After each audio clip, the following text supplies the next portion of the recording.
केरल प्रदेश के पूर्णा नदी के तटवर्ती कालंदी नामक गांव में बड़े विद्वान और धर्मनिष्ठ ब्राह्मण श्री शिवगुरु की धर्मपत्नी श्री सुभद्रा माता के गर्भ से वैशाख शुक्ल पंचमी के दिन शंकरावतार भगवान श्री शंकराचार्य ने जन्म ग्रहण किया था। दिव्य प्रतिभा संपन्न उन्होंने केवल 7 वर्ष की अवस्था में ही वेद वेदांत और वेदांगों का पूर्ण अध्ययन कर लिया। उनकी असाधारण प्रतिभा देखकर गुरुजन आश्चर्यचकित रह गए। गुरुकुल निवास काल की बात है। बालक शंकर भिक्षाटन करते हुए एक निर्धन ब्राह्मणी के घर गए। उस बेचारी के घर अन्न का एक दाना भी नहीं था। कहीं से उसे एक आंवले का फल मिला था। उसी को उसने ब्रह्मचारी शंकर को दिया और घर में कुछ न होने के कारण अन्न देने में अपनी असमर्थता व्यक्त की। उस ब्राह्मणी की दशा देखकर बालक शंकर का मन करुणा से भर गया और इन्होंने कनकधारा स्तोत्र का प्रणयन कर उसी से भगवती महालक्ष्मी की स्तुति की। भगवती महालक्ष्मी ने प्रसन्न होकर ब्राह्मणी के घर को सोने के आंवलों से भर दिया। विद्या अध्ययन समाप्त कर शंकर ने संन्यास लेना चाहा, परंतु जब उन्होंने माता से आज्ञा मांगी तब उन्होंने मना कर दिया।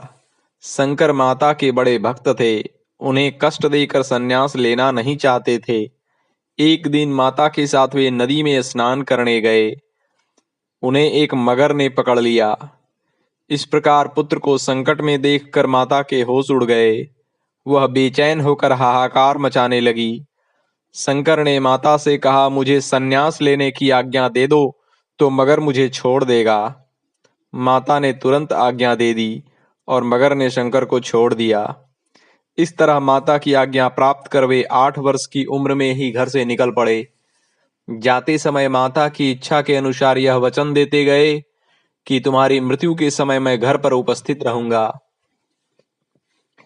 घर से चलकर शंकर नर्मदा तट पर आए और वहां स्वामी गोविंद भगवत्पाद से दीक्षा ली।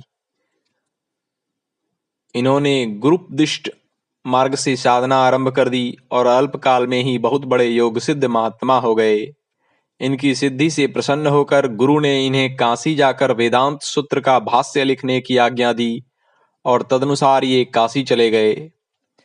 काशी में वास के समय इन्हें भगवान विश्वनाथ ने चांडाल रूप में दर्शन दिए और अद्वैत तत्व का बोध कराया तथा ब्रह्मसूत्र पर भाष्य लिखने की प्रेरणा की।